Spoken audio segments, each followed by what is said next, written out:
I could hear the toaster popping up slices of bread, signaling the start of another busy day. I was rushing around the kitchen, trying to keep everything together. Elizabeth sat at the table, her hair all messy and her eyes still half closed from sleep. She was watching me, curious but still sleepy. She greeted me brightly, "Good morning, Mom. I can't wait to go to school today. We're going to play hide and seek during recess." Her words were so innocent, full of that childhood excitement. It almost made me forget everything for a moment. But then, the calm voice of the radio announcer cut through the air with breaking news. "Due to last night's heavy rain, my big world school will be closed today." The announcement echoed through the kitchen, stopping me in my tracks. I looked at Elizabeth, trying to hide my concern. "You heard that, right? School's canceled today. But I have a really important meeting at work. What am I going to do?" Panic started to creep in. I grabbed my phone from my bag, my fingers shaking a little. I needed a solution, and fast. I dialed Charles, Elizabeth's paternal grandfather. He was the only one I felt I could reach out to, even though we weren't close, especially after Joseph, my husband and Elizabeth's father, passed away. "Charles, good morning," I said, trying to keep my voice steady. "I'm sorry to call so early, but I'm in a bit of a bind. Elizabeth's school is closed because of the rain, and I have an urgent meeting. Do you know any reliable babysitters?" There was a pause, and then Charles's gruff voice came through the line, calm and steady, much like his son Joseph's used to be. "Caitlin, don't worry. I'll spend the day with Elizabeth. There's no need for a babysitter. I'm free, and I'd be happy to spend the day with my granddaughter." His offer was simple but firm. For a moment, I was at a loss for words. I thanked him, relieved to have a solution, but there was still that nagging worry. I couldn't help but think, will those two get along? I wondered. I don't know Charles that well, and neither does Elizabeth. But he's Joseph's father. How bad could it be? I hung up the phone, still feeling uneasy. Elizabeth was standing there, clutching the hem of her skirt, looking up at me with a mix of hope and fear in her eyes. "Mom, can I come with you to work? I don't want to stay with Grandpa. I don't know him very well." Her voice was so small, it trembled with vulnerability. I knelt down to her level, taking her hands in mine, trying to comfort her. "Elizabeth, sweetheart, I know spending time with Grandpa might seem a little scary. But he's your dad's father, and he was a wonderful man. Grandpa loves you very much. And I really can't take you with me today. I have a very important meeting." I tried to be firm but gentle, understanding how she felt. Just as our conversation was hitting a wall, the doorbell rang, breaking the tension in the air. When Charles arrived at the front door, I knew there was no turning back. I opened the door, and as soon as he saw Elizabeth, his expression softened. His usual stern face transformed into a gentle smile, one that I rarely saw. "Good morning, Princess Elizabeth," he said, holding a closed bag in his hand. "How about we make some pancakes today? I've brought everything we need, and I've got a few surprises to make it even more fun." Elizabeth looked up at me, seeking my approval, then back at Charles. I could see a flicker of curiosity in her eyes, cutting through her initial wariness. "Grandpa, can you really make pancakes?" she asked, her voice tinged with a mix of skepticism and excitement. "I love pancakes." Her initial distrust slowly began to shift into genuine interest. "Yes, I can," Charles replied, his voice warm and inviting. "And I have a special secret to make them even tastier. How about giving me a chance to show you? I think you'll be pleasantly surprised." He extended his hand toward her, a gesture of reconciliation and invitation.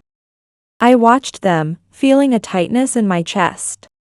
Here they were, trying to bridge the gap of lost time and grief, and I could see the tentative bond forming between them.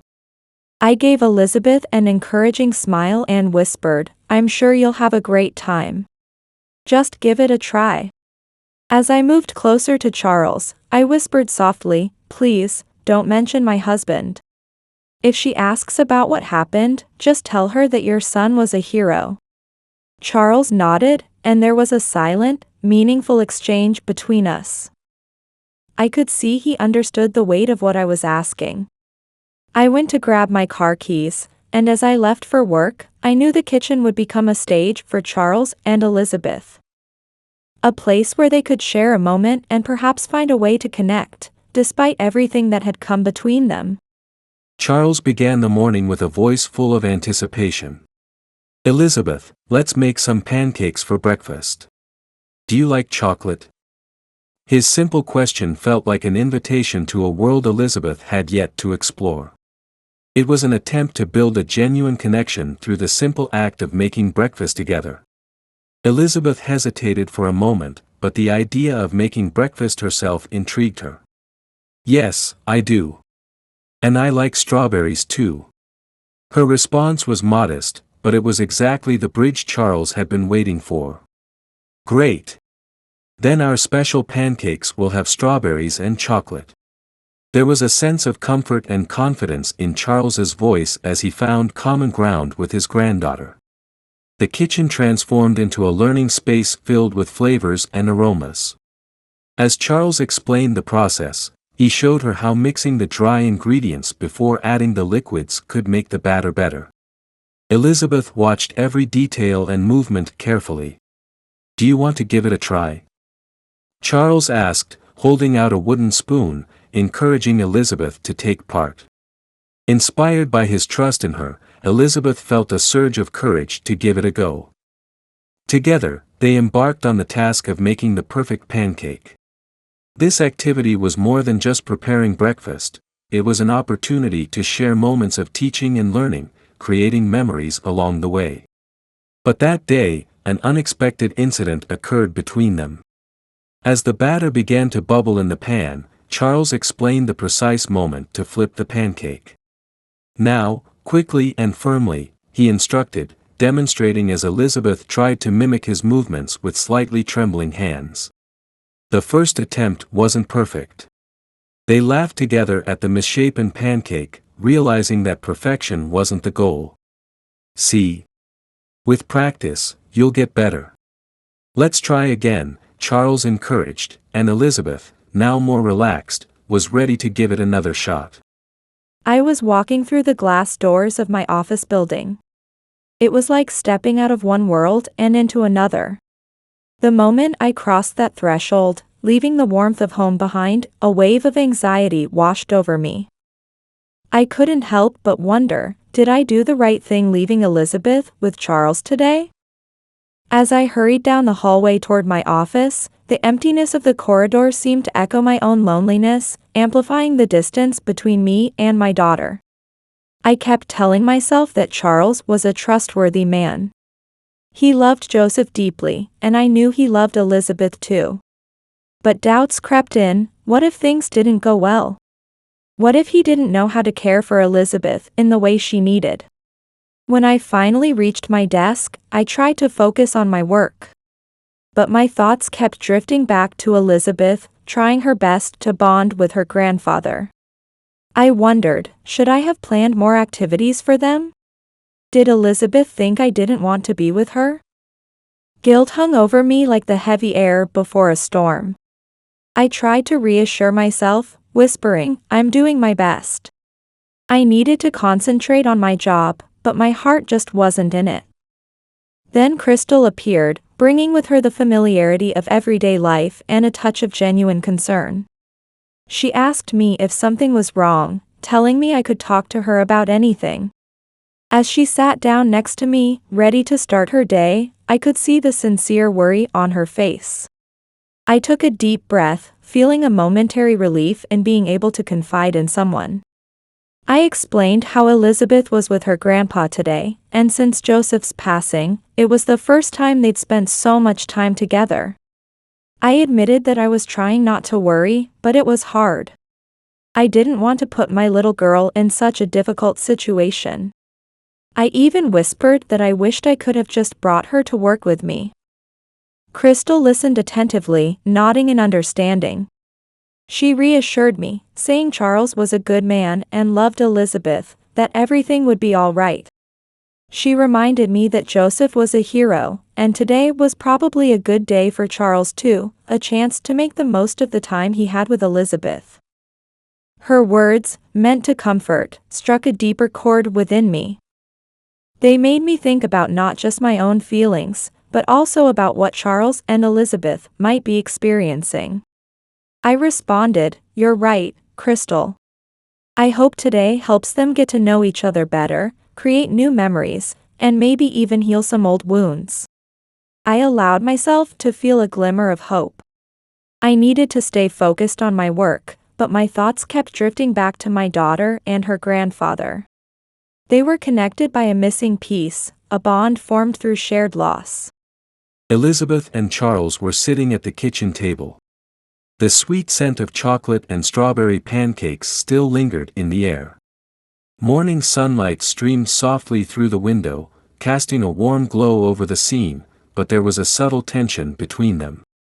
Elizabeth, with the curiosity typical of a 10-year-old, watched Charles intently, trying to read the many stories hidden behind his eyes, stories more numerous than the stars in the night sky. "Grandpa, what was Dad like when he was my age? What did he like? What did he do?" Elizabeth asked, gripping her spoon covered in chocolate sauce. Her voice carried a mix of anticipation and excitement, as if she feared her questions might open a box of painful memories. Charles paused for a moment, the spoon halfway to his mouth, looking at Elizabeth. For a moment, he seemed transported to another place, to a time long ago. "Your father was always full of adventure," Charles began, a small smile forming as he remembered Joseph. "He was endlessly curious, loved exploring the backyard, and creating stories about hidden treasures and mysterious creatures. He continued, he had a way of bringing everything around him to life, with an imagination as rich as yours." Elizabeth listened to every word, her green eyes shining with a mix of joy and sorrow. Since her father passed away when she was just 2 years old, she had felt his absence profoundly. To her, he was a hero shaped by the stories her mother and now her grandfather told. "I wish I could have known him more," Elizabeth murmured, fiddling with a strawberry on her plate. "I wish we could have spent more time together. He's my hero." Charles responded gently, "He loved you so much. He always said you were the greatest thing he ever had in his life." There was a weight to his words, a tenderness that belied the strong, unyielding image he usually showed the world. That moment of connection was abruptly interrupted when Charles suddenly stood up. His expression changed, taking on a seriousness Elizabeth had never seen before. "Little one," he said, "I need to go find something in your mother's room. Stay here, I'll call you soon. But don't worry, I think you'll like it." His face returned to that unreadable look, and Elizabeth watched as he walked away, curiosity blooming inside her. She couldn't remember the last time he had been in this house or what he might be searching for. A few minutes later, Charles's voice came from the hallway, "Elizabeth, come here. Quickly now. We have a lot to do and not enough time, so I'd like to get started." His voice was calm, but there was a seriousness in it that made Elizabeth feel she needed to hurry. She quickly pushed back her chair and stood up, not having the slightest idea of what her grandfather was preparing. Back at the office, I was sitting in the company cafeteria with Crystal during our lunch break. The chatter of our colleagues around us filled the air, creating a hum that seemed to fade into the background as we talked. I couldn't help but feel a heavy knot of worry tightening in my chest. I fiddled nervously with the wrapper of my untouched sandwich, my mind elsewhere.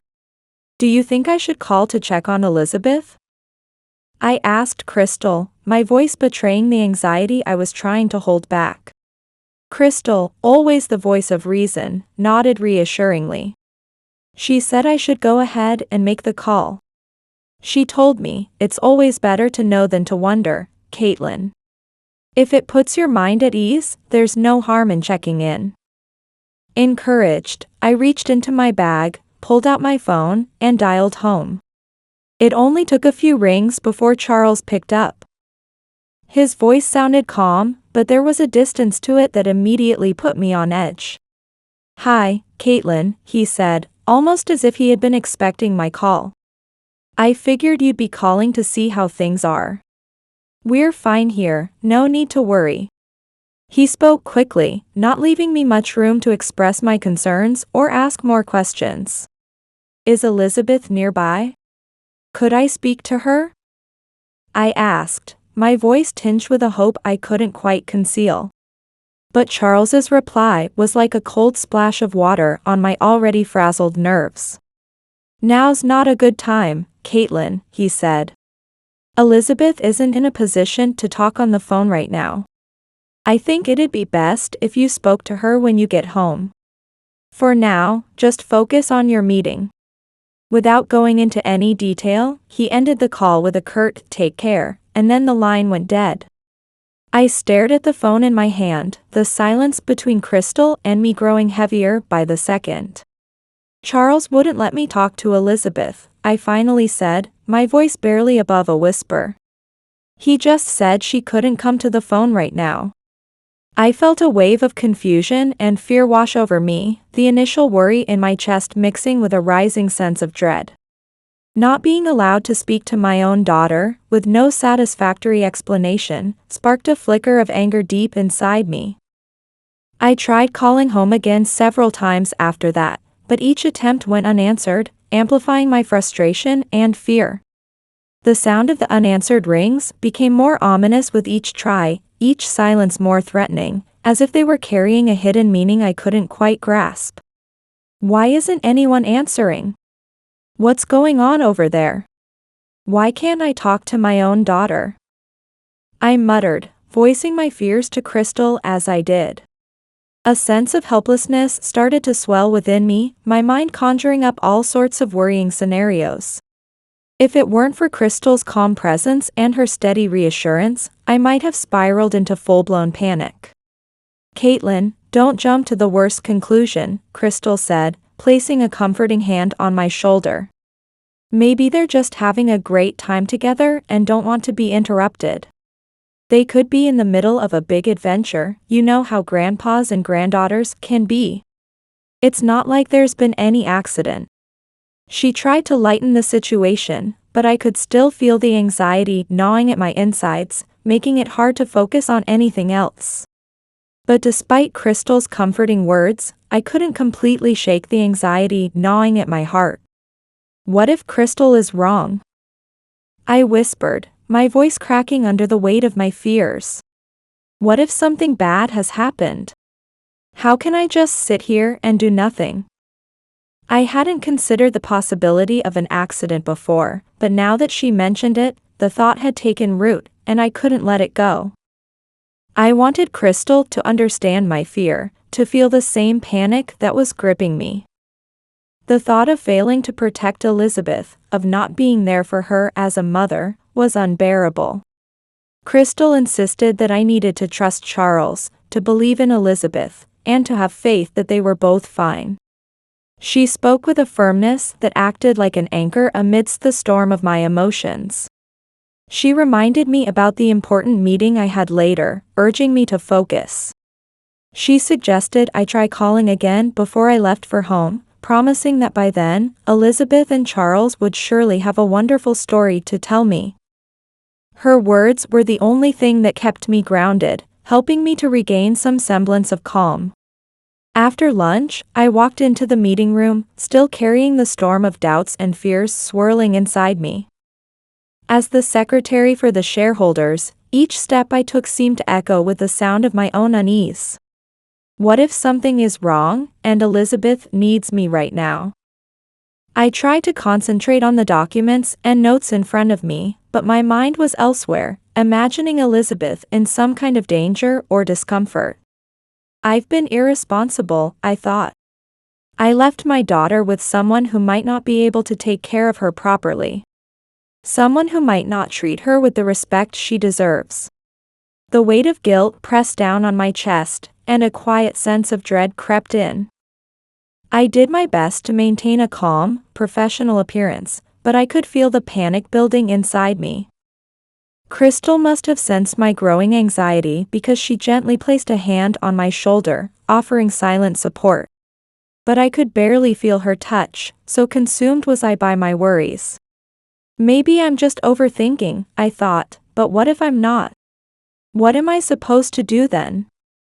The question pounded in my head, threatening to drive me mad at a time when I needed to be fully focused. Just then, my phone rang loudly, cutting through the silence of the meeting room and jolting me out of my chair. All eyes turned to me with a mixture of disapproval and surprise, and my boss, with a look of irritation, reminded me of the rule to keep phones on silent during meetings. I apologized, my voice shaky, and asked for permission to step out, explaining that it could be something very important.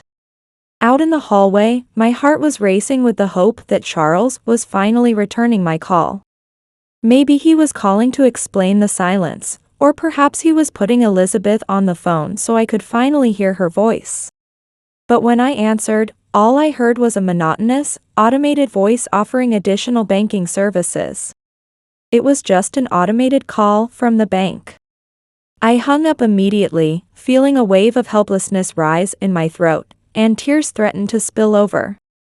When I returned to the meeting room, I tried to compose myself, but the anxiety inside me refused to fade, gnawing at my insides. Crystal gave me a sympathetic look, but I couldn't even muster a response.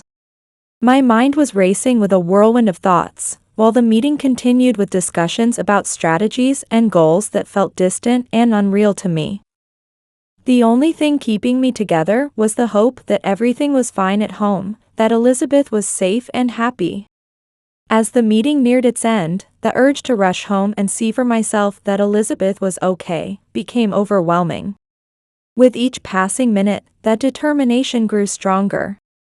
I knew that, as a mother, nothing in this world mattered more than my daughter's safety and happiness. When the final comments of the meeting echoed in the room, I stood up almost immediately, my movements reflecting the tension that pulsed through my chest.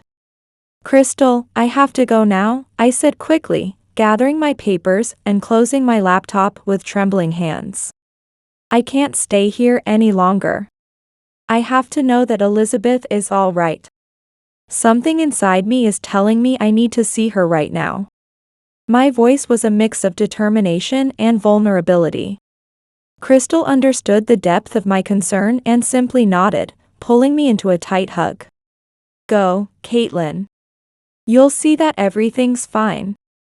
Just call me when you get home, she said, her words filled with a comforting assurance she hoped was true.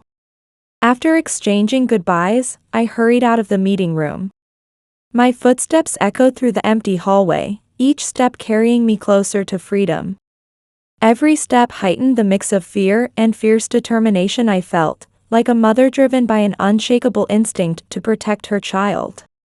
As the elevator doors closed, I took a deep breath, trying to brace myself for whatever I was about to face. I'm going to find out what's happening now. And if that man has done anything to hurt my daughter, I'll confront him, I whispered under my breath, attracting a few glances from people passing by as I made my way to the car. Elizabeth left the room, her eyes still brimming with tears. She kept her gaze on the floor, a mix of sadness and slight frustration etched on her young face. Charles followed closely behind, his aged face marked with concern. Elizabeth, please, he softly pleaded, don't tell your mother about what happened this afternoon. He hesitated, choosing his words carefully, I don't feel right telling her everything. You feel the same way, don't you? After spending a long time in Caitlin's room, it was clear that something had happened between them, something that wasn't quite right. She might get angry if she finds out, but it was something we both needed to do, he added cautiously, trying not to escalate the already sensitive situation. Elizabeth, still struggling to process her emotions, nodded in agreement. I understand, Grandpa. I just really want to see Mom, she replied in a low voice, attempting to hide the heavy sadness that weighed on her. At that moment it was a burden far too great for a 10-year-old to bear, enough to shake her world, if only for an instant. About 30 minutes passed. To me, it felt like an eternity. Finally, the door opened, and I walked in, worry etched across my face. My steps were quick, driven by the tension and concern swirling within me. How did it go today? Was everything okay with Grandpa? I looked between Elizabeth and Charles, trying to grasp what had happened. Charles tried to ease the tension by talking about the morning's chocolate pancakes and the fun they had together. Elizabeth simply nodded in agreement, her silence revealing a hesitation to share any disagreements they might have had. Even though I sensed an unspoken tension, I thanked Charles for helping out. Yet, something inside me nagged that something had happened between the two. Thank you for today, Charles. I think it's about time to call it a night. I hinted that it was time for him to go, even though my mind was filled with questions about what had really transpired. Charles, sensing my unease, kept his goodbye brief. He reassured me that the unconditional love we all shared could overcome any issue. After he left, I sat down next to Elizabeth on the living room sofa. The soft glow of the setting sun streamed through the curtains, casting a golden light over us. The quiet atmosphere was tinged with an unresolved tension that had lingered since I returned home. Sweet Elizabeth, I began gently, have you told me everything about today? My mother's intuition warned me that there was more to her behavior than she was letting on. Elizabeth avoided my gaze, fidgeting with the hem of her shirt, a clear sign of hesitation.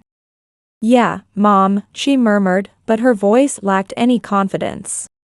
Noticing her reluctance, I gently encouraged her to open up, reminding her that our relationship was built on trust. Elizabeth, I need you to talk to me about these things. I need to know what happened. I'm your mother, after all. The moment with Elizabeth was tense. My words, gentle but firm, seemed to unlock something in her. I watched as tears welled up in her eyes. She confessed, between sobs, that she'd promised Charles not to say anything. I could see she was torn between loyalty to her grandfather and honesty with me. It near broke my heart. I took her hand in mine, hoping to be her anchor in this emotional storm. Sweetheart, I said, my voice as soft as a whisper, you can tell me anything. I explained that I understood her promise to Charles, but that she needed to trust me. It is important, I said, it's important that we share our concerns. For the first time since we'd started talking, Elizabeth looked at me square in the eye. And then, she asked the question that had been weighing on her. Why didn't you tell me everything about Daddy's death? She asked. Her words hit me like a thunderbolt. It wasn't just the shock of the question, but the realization that I'd misunderstood the root of her sadness all along. Her confession shed new light on everything, forcing me to confront why I'd avoided this crucial conversation about Joseph's truth, memories, and legacy. I'd been so focused on protecting her from pain that I'd created a minefield of doubts instead. Oh, Elizabeth, I began, my voice thick with emotion. I tried to do what I thought was best for you, to spare you from pain. I could feel a lump in my throat. But now I see that maybe I underestimated your strength and desire to understand. I took a deep breath, steadying myself. Your father was a hero, I explained, but not in the storybook way. I could see Joseph's face in my mind's eye, clear as day. He was a hero in his love for us and his courage to do what was right. My heart ached as I added, and he passed away doing what he loved. Elizabeth's next question caught me off guard. But how does this relate to Grandpa? She asked. I could see she wasn't holding back anymore, she was opening up to me. She told me that Charles hadn't just talked to her. He'd shown her some of Joseph's things. As she spoke, I could almost see Charles carefully revealing that hidden box, a time capsule of memories and stories. Elizabeth described how Charles had gone to my room, crouched down, and pulled out a dusty old box. It was something Joseph had prepared for us, in case something happened to him. Charles had told her it was something I should have shown her, but never did. Those words felt like a punch to the gut. Elizabeth went on to describe the contents of the box. It was full of Joseph's things she'd never laid eyes on before. There were pictures of him as a youngster playing in Charles's garden and medals he'd earned from the military. As she finished speaking, I could hear the mix of respect and sadness in her voice. I knew I had some explaining to do. But more than that, I realized I had some healing to do, both for Elizabeth and for myself. I tell you, listening to Elizabeth's words, I could feel their weight settling deep in my bones. As she spoke about Joseph, it was like he was right there with us, the distance between us shrinking just a tad. Then Elizabeth started talking about a drawing she'd made for Joseph, not long before he passed. She said it had been found at the bottom of that box.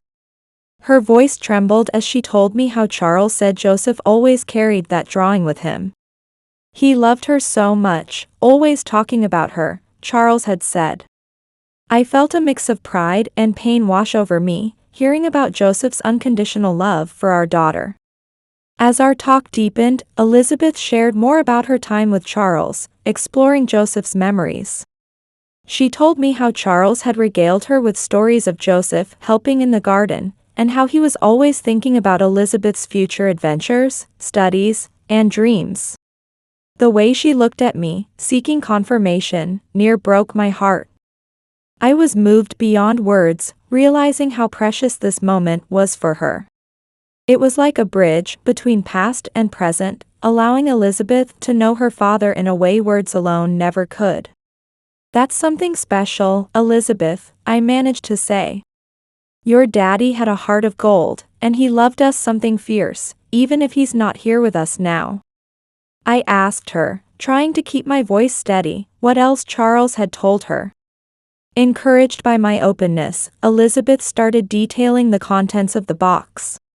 Each item, from Joseph's letters to his little collections, had its own story and meaning. Then she mentioned a letter, addressed to both of us. Charles had said we should read it together, when I was ready. Elizabeth's eyes were brimming with anticipation as she said she thought today might be that day. I tell you, the idea of that letter hit me like a ton of bricks. It was a chance to hear Joseph's words again, to feel his presence. Our conversation had been a long time coming, but it was turning into a moment of healing. A bond strengthened by sharing and understanding. Elizabeth concluded by saying Charles just wanted her to know her daddy better, to feel closer to him. Her face was a mix of calm and curiosity, eager to learn and feel more. As I looked at her, I realized what a gift this moment was. I felt grateful to Charles for giving our daughter this experience, and thankful for the chance to discover and rediscover Joseph together. The room felt different now, the air thick with the honesty of our open conversation, bringing Elizabeth and me closer than ever. It was a really tough situation, but somehow, it felt like we were on the right path. As I started talking about Joseph, it felt like opening a treasure chest of memories. "Elizabeth," I said, my voice thick with emotion, "your daddy had a special way of showing his love for us.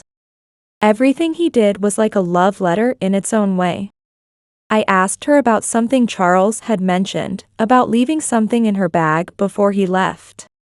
Elizabeth nodded and went to an old bag in the corner of the living room. She opened it carefully and pulled out a worn journal. My heart skipped a beat when she said Charles told her it was a journal Joseph had meant for her if anything happened to him. The way she traced the cover with her finger, it was like she was trying to feel Joseph's emotions through the pages. When she handed me that journal, my hands were shaking like leaves in the wind. I didn't even know it existed. Opening it to a ribbon-marked page, Joseph's words jumped out at me. Each sentence was a testament to his unconditional love for our family. "Oh, Elizabeth," I said, my voice quivering, "it's all about us here. How much he loved us, the dreams he had for us." It was like a bridge between then and now, a bond of eternal love. Elizabeth told me Charles had read parts of it with her. She said he wanted us to know how much we meant to Joseph, even if he wasn't here anymore.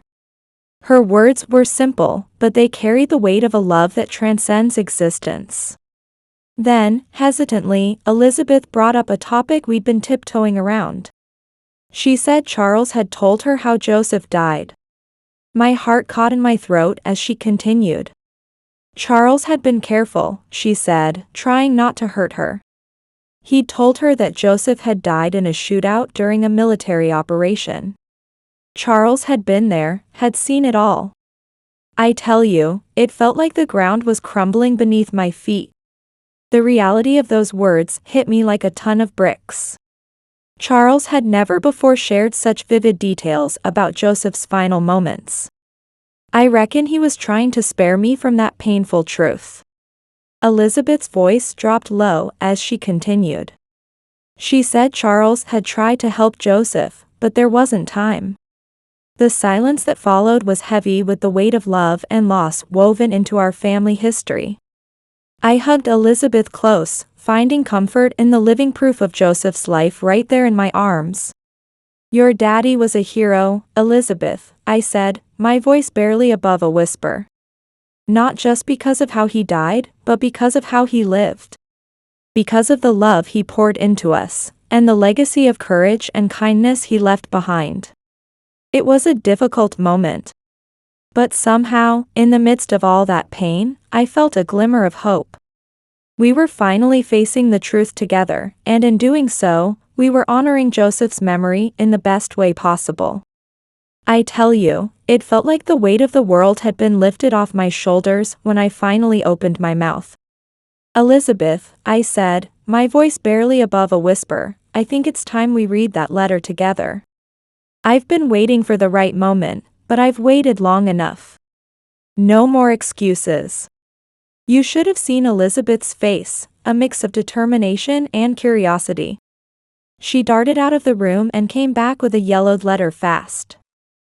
My heart was pounding like a drum just thinking about reading it. We sat down on the sofa, side by side, the quiet of the house wrapping around us like a warm blanket. Elizabeth's hands were shaking like leaves as she handed me the letter. "Mom," she said, her voice so soft I could barely hear it, "this is the letter Daddy left for us." I took that letter, understanding the weight of every word it held.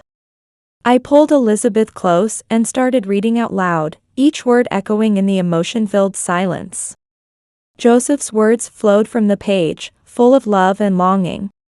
He told us how every decision he made was for us, for our love, for our family. He called me the heart of our family, saying I'd lit up his life in ways he'd never imagined. And Elizabeth, he called her his little light.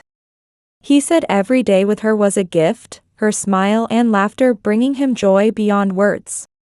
Joseph wrote about wanting to watch Elizabeth grow, to protect and guide her. He wanted us to know he'd be with us always, in every step we took, in every smile we shared. He said leaving us was the hardest thing he'd ever faced, but every moment he served was to protect what mattered most, our family. He asked for our understanding and forgiveness, hoping we'd cherish good memories, live fully, and love without reservation. By the time I finished reading, tears were flowing freely down my cheeks. Elizabeth was just as moved, clinging to me like a lifeline.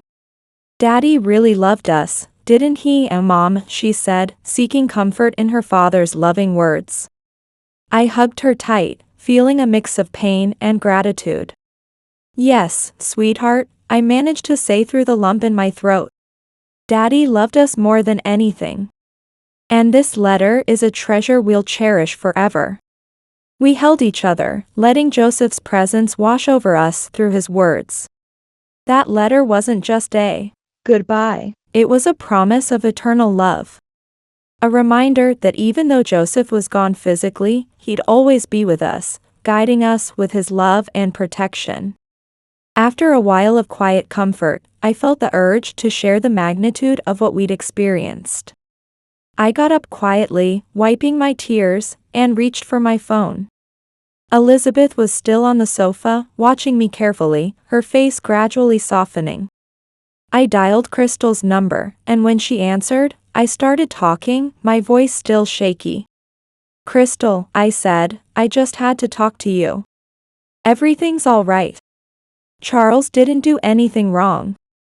Quite the opposite, in fact. We found a very special letter from Joseph." I shared the contents of the letter and the touching moment with Elizabeth, explaining how it had eased all the anxiety that had been surrounding me since morning. Crystal listened quietly on the other end, offering words of comfort and support. It was a doozy of a day, I'll tell you that, but somehow, reading that letter felt like coming home after a long, hard journey. When I hung up the phone with Crystal, I felt like I'd just come up for air after being underwater for too long. Her words were like a warm blanket, wrapping around me with comfort. She said she was happy for us, that it was like a miracle of healing. From the get-go, she'd believed this story would end with a family bound by love. When I turned around, I caught Elizabeth looking at me with those big, curious eyes of hers. "Mom," she asked, innocent as can be, "did you think Grandpa might have done something bad?" That question caught me off guard. I hesitated for a hot second, but I knew I needed to be honest with her. "I was worried, Elizabeth," I said, taking her hand in mine. "I didn't think Grandpa would do anything bad, but when you're anxious and worried, your mind can play tricks on you." I explained that I just wanted to make sure she was safe. Elizabeth stood up and hugged me tight.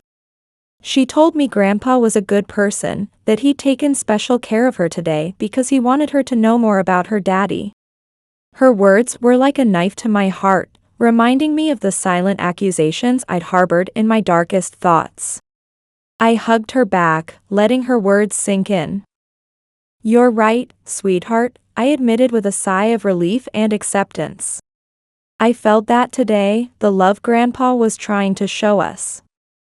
Then Elizabeth, with eyes full of joy and anticipation, asked if we could see Grandpa more often. She thought he might have more to tell us about her daddy, and she didn't want to miss out on that. That certainly warmed my heart right up. "I'd like that too, honey," I said. "And I'm sure Grandpa would be over the moon." Elizabeth was so excited, she started asking if we could visit Grandpa on weekends or have him over every day. It was clear as day that the idea of spending more time with Grandpa had opened up a whole new world of family connections for her. After sharing that moment, I looked at Elizabeth with a new understanding shining in my eyes. She was still holding that letter, and it gave me an idea. "Elizabeth," I said gently, "how about we go somewhere very special this weekend? To the place where Daddy is resting. We could invite Grandpa Charles to come along too. What do you think?" "But only if you want to, honey." It was an invitation to celebrate Joseph's memory together. Elizabeth was surprised at first, but then she smiled and nodded. She said she'd love to go, and she thought her daddy would be happy to see us all there together. When I called Charles to explain the idea, his response came quick as a flash. He said it would be an honor to visit his son's grave with us. He hadn't been there in a while, and his voice was thick with emotion. It was gratitude for the deepening of our family bonds. The Saturday morning was as clear as a bell, with a sky so blue it promised a day of peace. We met Charles at the cemetery gates, and I swear you could feel the solemnity in the air. Charles thanked me for bringing us all together, his voice steady but his eyes swimming with emotion.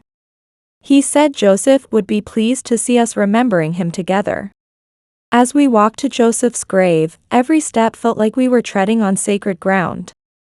When we got there, the silence wrapped around us like a warm blanket, showing respect for the man who'd touched all our lives so deeply. I took Elizabeth's hand in mine and reached for Charles's with the other, forming a circle of love and support. "Bless her heart," Elizabeth spoke up in a small voice that carried more strength than you'd expect from such a young thing. She said she missed her daddy every day, but being with us made her feel like he was still here. Looking at her then, I didn't see a little girl who needed protecting anymore. I saw a young woman growing up with all the grace and strength of her father. Charles was moved by Elizabeth's words, I could tell. He added that Joseph lives on in our hearts, in every memory we share and every story we tell. He said the legacy of love and courage Joseph left us would keep us connected forever. His words were like a bridge over the chasm of our loss, helping us move forward. Listening to Charles and Elizabeth, I felt a peace I can't put into words. I knew right then and there that this moment was a turning point for us. I spoke to Joseph's spirit as if he were standing right there with us. I promised we'd keep on living and loving and remembering him. That visit to the grave was tinged with sadness, sure, but it also felt like a new beginning. As we left the cemetery, our hearts felt lighter. We made a quiet promise to each other to keep Joseph's memory alive. We'd do it through our stories, our actions, and most importantly, through the unwavering love we had for each other. If you enjoyed this story, please don't forget to hit that like button and subscribe to our channel. Your support helps us continue to share amazing stories like this one every day. And speaking of amazing stories, you won't want to miss the next one coming up. It's showing on your screen right now. We deeply appreciate your support. We'll see you again real soon, so stay tuned. Remember, every story is a journey, and we're glad you're along for the ride. Take care now, and God bless.